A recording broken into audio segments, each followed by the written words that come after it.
Your Land, My Land: The Transition from Tenancy to Owner-Occupation at the T. Middlemast Historic Site, Delhi, New York. In 2012, Hartgen Archaeological Associates Incorporated completed a Phase 3 data retrieval investigation at the T. Middlemast Historic Site in Delaware County, New York. The complex site evidences a progression from tenancy to owner-occupation to mixed use. Of the three structures identified, only the foundation of the T. Middlemast House, designated House 2, remained. The Phase 3 research focused specifically on the approximate 100-year span, from 1800 to 1906, where the property shifts from tenant farming to owner-occupation. The tenancy period of the site occurred during an era of general discontent in land policies and extended through the height of the anti-rentism movements in Delaware County. The following owner-occupancy period saw the emergence of the middle class in rural societies and growth of the consumer market economy. A copy of the full report is available at the Delaware County Historical Association in Delhi, New York. The T. Middlemast Historic Site is located on Arbor Hill Road in the town of Delhi, Delaware County, New York.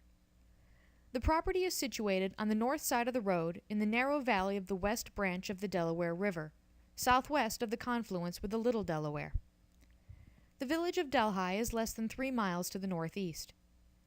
The land is owned by the State University of New York at Delhi and currently supports the satellite agricultural campus and a child care center.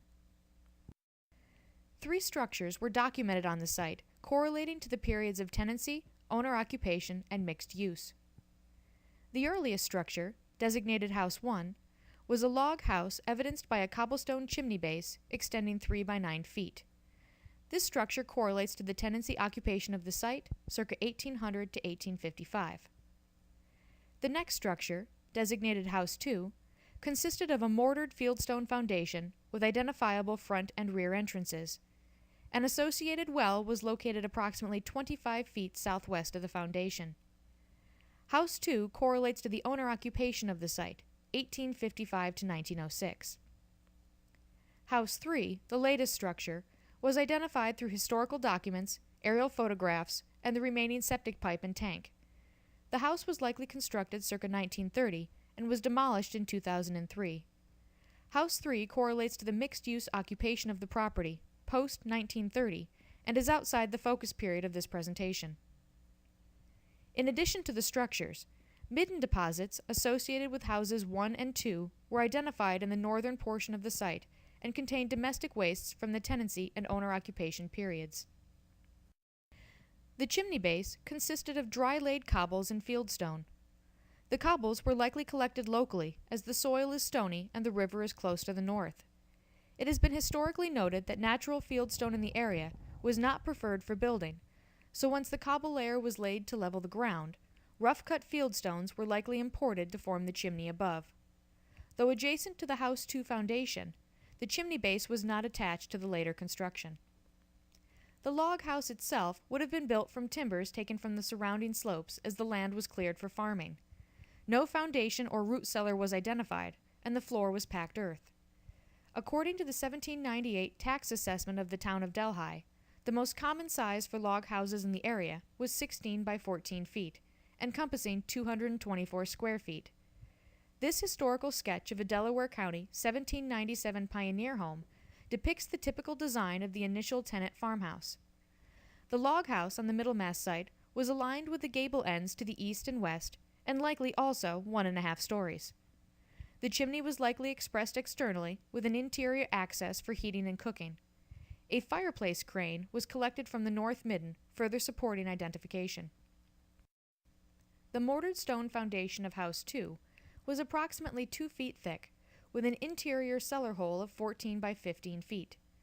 No window wells were noted, and though the floor appears to have been packed earth, the interior cellar walls had been whitewashed, suggesting the basement was used for food storage.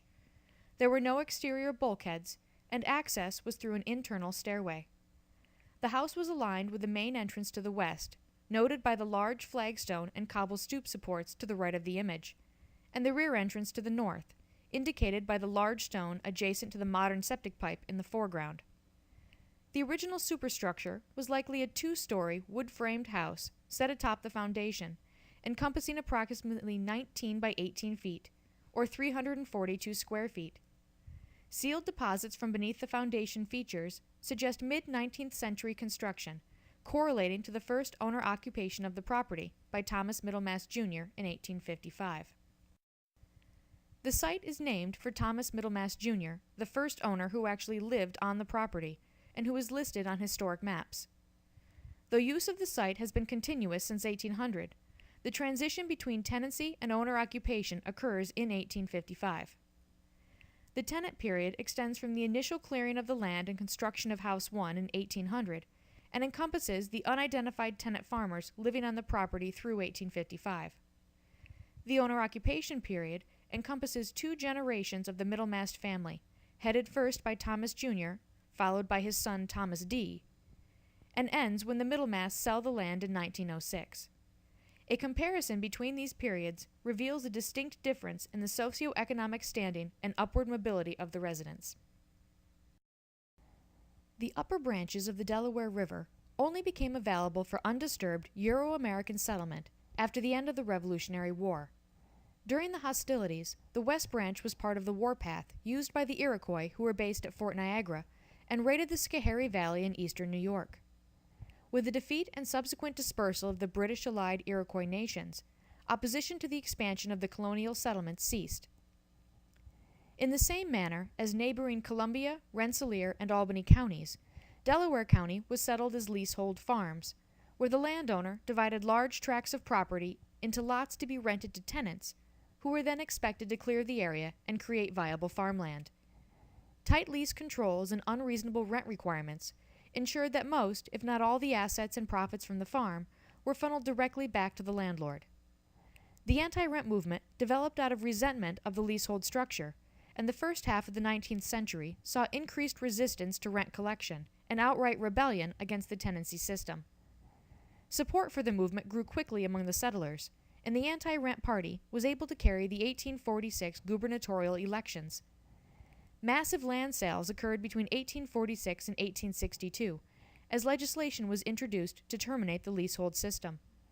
The final victory for the anti-rent movement came with President Lincoln's signing of the Homestead Act of 1862, which opened land in the West for immediate settlement. Landlords could no longer attract new tenants when just a little further travel to the frontier would net new, hopeful farmers free land. By 1900, almost all farms that were originally leaseholds were privately owned and operated, spurring the growth of the middle class in rural, agriculturally based areas. The site is part of Lot 128 in Great Lot 39 of the Hardenberg patent. By 1750, Julian Verplanck of New York City controlled a share in this patent, including the vicinity of the Middlemass site. Upon his death, ownership transferred to his family members, and the land remained a leasehold. The Middlemass site appears to have originally been settled as a tenant farm in lease to the Verplanck family. Tenants were expected to clear forest from the property and create viable, profitable farmland. Rent requirements could vary by lease, but would generally include a combination of fiscal payment, personal service, and specific improvements to the property. Failure to pay the rent gave legal right to the landowner to distrain a tenant's personal property, as well as any assets of the farm itself, and auction them off to replace what was owed. Due to the rent requirements, a tenant had no impetus to truly improve the area. All features of the farm, structures, fences, orchards, and livestock, and their monetary value remained the sole property of the landlord. The first sale of the property is in 1851 from Eliza Verplanck, a relative of the original patent holder, to Malcolm McGregor, likely in direct response to the changes in leasehold legislation. McGregor rents out the land for 4 years until he sells the farm to a local Delhi resident, Thomas Middlemass Jr., in 1855. Middlemass was a dairy farmer who supplemented his main butter export with a combination of subsistence food production. Upon acquiring the land, he began to significantly improve the property. A timber-framed house was constructed, and additional pasture land was cleared for use each year. As an owner-occupied farm, all financial and physical assets added to the property were self-benefiting. The non-population schedules for the town of Delhi from 1860 through 1880 show a steady increase in the production and overall value of the Middlemast farm. Over the 20 years following his purchase of the property, both the butter production and value of the farm are roughly doubled. After Thomas Jr.'s death in 1887, his son Thomas D. received the farm, and the Middlemast family continued to climb the socio-economic ladder, as evidenced by historical documents noting that Thomas D. eventually became president of the local agricultural society and was finally able to afford to move his family into the urban center of Delhi. Over 2,300 artifacts were collected from the Midden deposits, of which 78% were domestic elements, including ceramics, vessel glass, and food remains. The West Midden contained the oldest material, circa 1800 through 1840, and the East Midden produced pieces associated with the Middlemast occupation post-1855. Note that the position of the East Midden places it adjacent to the rear door of House 2. The North Midden spanned the entire occupation of Houses 1 and 2 from 1800 through 1930. Faunal remains were relatively sparse considering the 100-year presence on the site. The remains included pig, cattle, sheep, and wild game, likely elk. Eggshell and scattered chicken bone were also encountered. Many of the bones had been butchered or sawn, indicating preparation occurred immediately on site. The paucity of faunal remains may suggest difficulty in acquiring foodstuffs and a general overall tenant hunger. However, it is more likely that the limited remains reflect disposal practices associated with the removal of putrescent materials. Food remains would have been composted, tilled into the fields, and used as fodder for various farm animals. After the ground-frozen winter, composting and tilling were no longer available disposal options. The clustering of faunal remains in the midden likely reflects seasonal deposition, displaying only the portion of the foodstuffs consumed over the colder months of the year.